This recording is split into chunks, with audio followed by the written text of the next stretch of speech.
को देखते हुए जो अभी रिशद ने बांग्लादेश के लिए भी काफी अच्छी बॉलिंग की है और बांग्लादेश का फ्यूचर লাহোর কালান্দার্সের দল থেকে এবার বাদ পড়ে গেলেন বাংলাদেশের লেগি অলরাউন্ডার খ্যাত রিশাদ হোসেন। হ্যাঁ দর্শক, তার এই বিস্তারিত জানতে ভিডিওটি না টেনে শেষ পর্যন্তই দেখতে থাকুন। প্রিয় দর্শক, ইতিমধ্যে শেষের দিকে পাকিস্তানের সুপার লিগ পিএসএল এর এবারের আসর, তবে সেখানেই যেন বাংলাদেশের লেগ স্পিনার খ্যাত রিশাদ হোসেন চান্স পেয়েছিলেন লাহোর কালান্দার্সের হয়ে। প্রথম ম্যাচে সাইড বেঞ্চে বসে থাকার কারণে বেশ অনেকটাই ক্ষতিগ্রস্ত হয়েছেন রিশাদ হোসেন, তবে দ্বিতীয় ম্যাচ থেকে যেন মাঠে নেমেছেন রিশাদ হোসেন। এরপর থেকে একের পর এক দুর্দান্ত তাণ্ডবে মন জয় করে নিয়েছেন সকল ভক্ত সমর্থকদের। তবে এরপর থেকে যেন আর পিছনে তাকাতে হয়নি বাংলাদেশের লেগি অলরাউন্ডার খ্যাত রিশাদ হোসেনকে। যে কোনো ভাবেই যেন নিজের দলকে জিতিয়েছেন রিশাদ। তবে নিজে চতুর্থতম ম্যাচে মাঠে খেলতে নেমেই যেন বোলিং এবং ব্যাটিং এ খারাপ করেছেন তিনি, যার কারণে পঞ্চমতম ম্যাচে সাইড বেঞ্চে বসিয়ে রেখেছিলেন রিশাদ হোসেনকে শাহিন আফ্রিদি। কিন্তু এবার সংবাদ মাধ্যমে এসে রিশাদ হোসেনকে নিয়ে বেশ অনেকটাই মন্তব্য করেছেন শাহিন আফ্রিদি।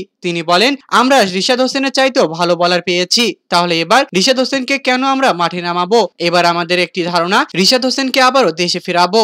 তো দর্শক, শাহিন আফ্রিদির কি এমনটা করা উচিত হবে, রিশাদ হোসেনকে আবারও দেশে ফিরে নিয়ে আসা? তা আপনাদের কাছে কি মনে হয়? অবশ্যই আমাদেরকে এই বিষয়ে কমেন্ট করে জানাতে একদমই ভুলবেন না। ধন্যবাদ।